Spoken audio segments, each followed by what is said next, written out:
عراقي، تحس بيه من تمشي بشوارعه وتسمع أصواته وتشوف نور صبحه. من أول خطوة تحس بشي بالهوى، ذاكرة منحوتة بالحجر ومتورثة من جيل لجيل.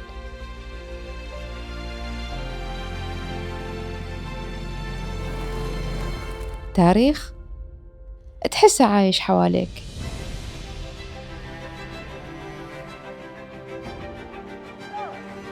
هو قلب شعب يتوحد بملعب ويهتف بصوت واحد.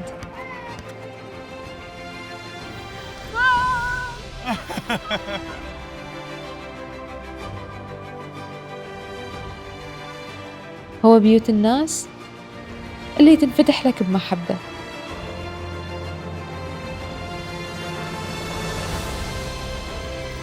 هو اللحظات اللي بيها الإحساس يوصل لك.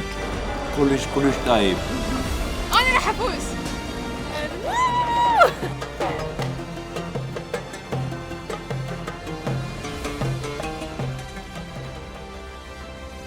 هو الهور اللي بيه الوقت يهدى والبال يرتاح.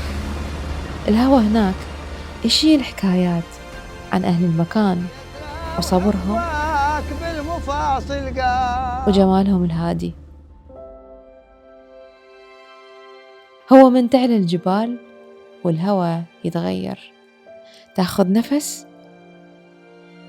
وتحس الهوى بقى وياك، وبين درب ودرب تمشيه تفهم اللي يجمعنا سوا بالناس وبالأرض هو الهوى،